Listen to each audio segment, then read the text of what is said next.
بسم الله الرحمن الرحیم نحمده ونصلي ونسلم على رسوله الكریم اما بعد. ایمو عزتمندو، یو سړی یو انسان چې په نظیر شي نظر بد وی ته ولګي یا په نظیر شو نه ده خو د ځون حفاظت ته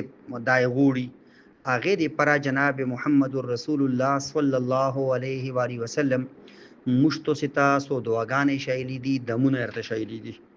نو موږ کوشش دا کوو چې دا خپل ژوندۍ معمول جوړ کو چې موږ نظر بد نه بچ کیږو، ځکه چې نظیر موږ اوسه پر دا سبق رو ویل چې دی لګیدن برحق دي،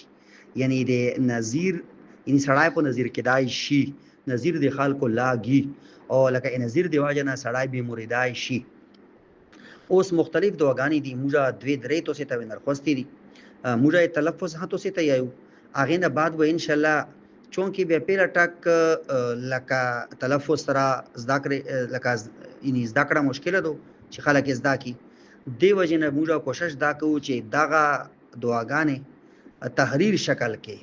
یعنی د ایمیج او د تصویر په شکل کې تو سره شیر کو ایک به اعراب کو لګیدلی وی زیر زبر پیش تو سه بیا خپل ها ویای شو خو کڅوګ ډیر کمزوري وی پیله د موږ ولا تلفظ اور اغه نه بعد بیا اغه تکسو اغه نه د دعاګانې زده کوي.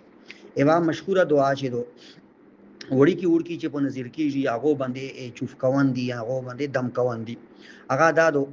اعوذ بکلمات الله التامه من كل شیطان وهامه ومن كل عین لامه. دو الفاظو سره دو ملګری بیا اوروي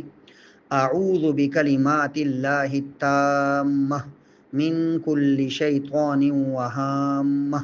ومن كل عین لامه. بلدو چې حضرت جبرائیل علیه السلام جناب محمد رسول الله صلی الله علیه و آله وسلم ته شایلی وا چې لکه تو سي یا رسول الله تکلیف من یو دل چې جی وته چې بیا دا و یا مطلب دا د په ځون باندې دم کوي چوف کوي. بسم الله ارقیک من كل شیء یؤذیک من شر كل نفس او عین حاسد الله یشفیک بسم الله ارقیک. بیا توکسو بسم الله ارقیک من كل شیء یؤذیک من شر كل نفس او عین حاسد الله یشفیک بسم الله ارقیک. دیکھے کدا کیم خلق وقف پو کئی بیدا سے ہاں بھی آئے شو بسم الله ارقیک من كل شیء یؤذیک من شر كل نفس او عین حاسد الله یشفیک بسم الله ارقیک. ایوا بلا دعا دا ہاں ویایشی ملگری سوکا دو بسم الله اللهم اذهب حرها وبردها ووسوبها. دا الفاظ ملگری بیا وروي بسم الله اللهم اذهب حرها وبردها ووسوبها. دا موږ زدا کو دغه تلفظ سره او سیتو سره دغه تحریر شکل کې موږ شیر کو.